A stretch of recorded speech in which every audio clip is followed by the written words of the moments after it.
Hello mga dahomerats, Pusela Pakarats is coming back, and today's video di ay no mag-decorate data og mga balloons dito sa ato ang stage kay usa ka famous nga company diri sa Dipolog, not only Dipolog but entire Mindanao and nationwide di ay, which is the Odyssey Motors. Nag-request na pud sila nga magpabutang sila og kanang balloons, so ato na pud silang butangan kay mo-provide na po sila o kanang huge tarpaulins.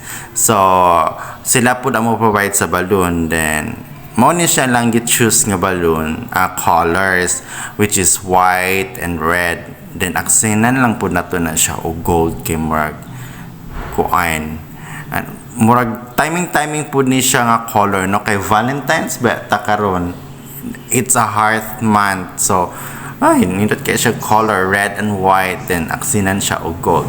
So mauto siya, no, thank you di ay kaayo sa pagpatronage sa amo ang establishment, sa amo ang hotel Odyssey Motors, no. And I want to also to give a huge thanks to our kanang unsa na siya manager, kanang the whole manager of the Odyssey Motors with Sir Efren, and also to Sir Ranel, hello sir, and to the rest of the kanang Odyssey Motors group, hello to the managers, branch managers, hello to all of you, to the kanang mga employees, hello. And mao to siya no, ato nang gisugda nga ato ang pag tamas-tamas aning stage, and butangan nato siya mga balloon stands.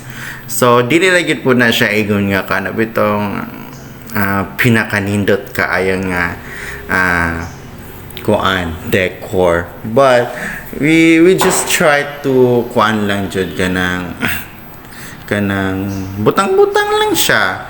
So nara gyud na siya ninyo no og kanang unsaon ninyo pagusgaw, unsa pa jud ka percent giunsa pag percent ang maong balloon. So dili ba pud lalim no. Shout out dai sa ato ang mga kauban diha nga mga decorators, hello, I miss you all. Shout out dai ko sa amo ang friend nga si Ma'am Shani nga lami pud kay siya mo decorate no, ganahan ko kay limpyo, hapsay og kanang basta ganahan ko kay hapsay og limpyo jud siya. O sa uban natong decorator nga ay limpyo kay silang mga giganahan jud ko. O kani po dai no, dili man jud na nato kaya nga kita ra jud usa, so manginahan lang jud tag mga kauban para mas madali ang atong trabaho. Pero ako na lang siya magkukot-hukot aning mga balloon kay sus ko mahadlok man ni ako mga kauban unsaon pag pag kumot-kumot, pag tuyok-tuyok maghahadlok sila nga mabuto. So ako na lang jud kay malangan man mi og so mao to siya. Shout out pud ko no sa mga decorator di ay, especially sa kanang wedding. Uy Ginoo ko, dili pud tanan no, pero ma'am sir kanang ayuha pud in taon ninyo inyo ang oy kanang mga sagbot dayon, dili magpataka og kanang panguha og kanang mga dagko kay mga bato nga ipamutang anang mga stage. Then after all pag human sa function, dili ninyo ipanguli ng mga bato-bato unsa pa na inyong gipanguha ng kilid-kilid ug asa ninyo na gipanguha paskara bagyo bugata dayon ang mga sagbot. Ginoo ko, ang mga sagbot no, tarungon unta nato hipos. Dili man gud po na siya sa ingon nga kanang dili mi ganahan nga manimpyok, pero kanang mga punuan na ng mga baliti, tibok punuan na ng mga baliti dapat hipuson po na ninyo kay dili ba pud lalim no. Wala ba na siya apil sa amo ang kanang bayad, wala ba na siya apil kay ang gibayaran ana is ang pagkaon labaya og kanang function hall. O kani pong mga war nga ilang ibang tao din sa amo ang sailing, dapat tarungon po na ninyo og kuha kay sus ko dili ba jud lalim na mga war o kanang mga lansang sa taas no. Anyway, let's go back to the kanang topic nato jud nga kaning mag-decor ta og balloon. So dili jud siya lalim kana magtaw-taw og mga balloon din magsaka-saka din wala tay saktong hagdan. Hadlok baya pod kay kaning ana basig dili bas mabali ang lamisa bang gitungtungan. Kay bukat pa punta kaayo no. Then pero ang importante din na mahuman jud ang atong trabaho no. Napasalamat po ko no sa ato ang mga schools nga magsige og pa always ta jud nga maghatag sa ato og mga on the job training students. Salamat kaayo jud especially to GRMSU.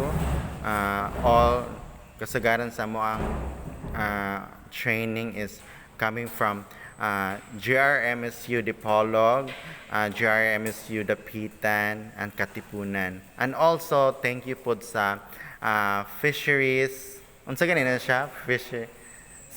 Dipolog School of Fisheries nga school nga maghatag po sa mga o ka na mga on-the-job training student. So, kung karon no, hapit na jud ta mahuman. Ug mao din ni ako mga kauban karon ang mga trainer nato sa kuan gikan sa Jeremy City College. And ako po na silang gipa kuan tabang hukot-hukot kay para makabalo pud sila nga unsaon siya. Dili sila mahadlok nga mabuto ang balon kay dili ra gyud na siya makaunsa. And nag-clearing na dahil may aning time amo nang gipang clearing dayon lights na lang din kulang ani day kaning mga board nga naa sa kilid-kilid amo na po na siyang i-plaster din ha kay man may kabutangan anak ko sa likod so amo na lang po siyang i-plaster din na sa kilid then butangan po na mo siya o kaning vase nga na mga flowers plastic flowers so yun na siya Nana na siya daan din na sa stage pero amo na po na siyang idugang butang na lang po kay sayang man po ang iya ang kuan so moto ato na po siyang giayo-ayo kay murag na nahiwi so mao na siya ang final kuan nato decor na siya lights at dili po siya nga nindot kayo pero okay ra pud siya tan-awon. Thank you guys for watching.